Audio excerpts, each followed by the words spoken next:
We have some breaking news to bring you at this moment. Unfortunately, from the world of Hollywood, out of California, actress Anne Heche has died a week after her crash into a home in Los Angeles. She was 53 years old. The news coming out just hours after her representative said that she was not expected to survive. Her injuries included severe burns and a brain injury. Heche's car became engulfed in flames after she crashed into a home on August 5th. The cause of the crash remains under police investigation at this time. She is survived by her two sons, aged 13 and 20.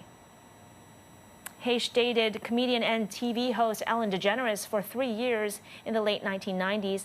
DeGeneres tweeting today that this is a sad day. I'm sending Anne's children, family, and friends all of my love. Film critic Chris Bumbray joins me now for more. And Chris, first, let's begin with your reaction to this really sad news.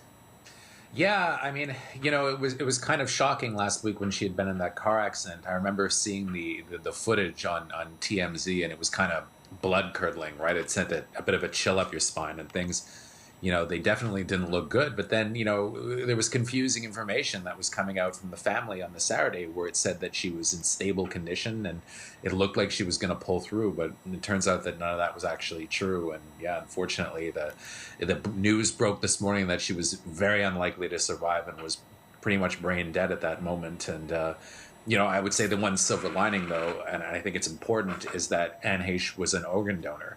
And, I think that is something that apparently she was always quite passionate about. And, a good reminder to us all, I think, that, you never know what's going to happen. And it's very important to sign your organ donation cards.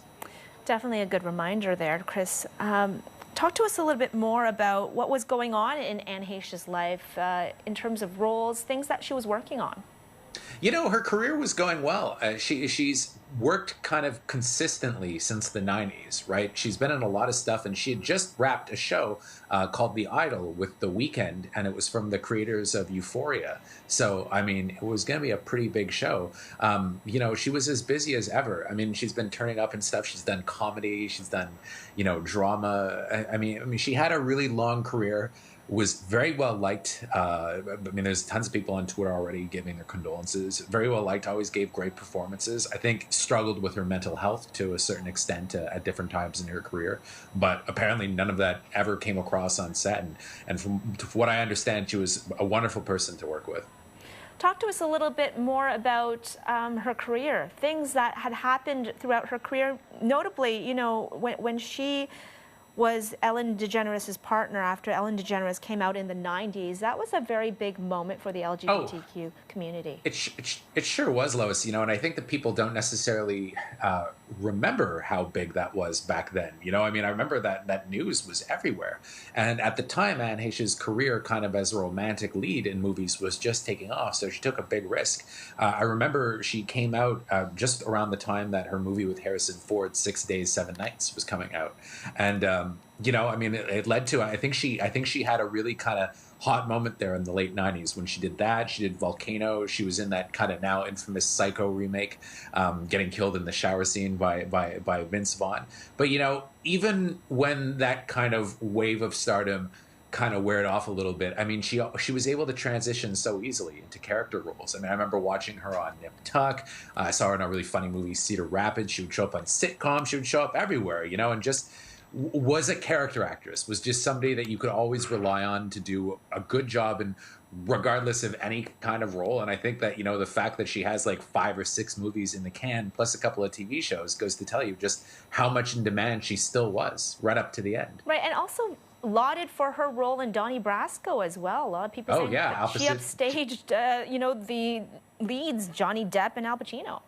She sure did, and I'll always remember the first time I saw her was in a small role in a Demi Moore, Alec Baldwin movie called The Juror. And I remember thinking that, who is this woman? She just stole scenes right from the two stars. And she was always kind of like that. Like, she had a really interesting look.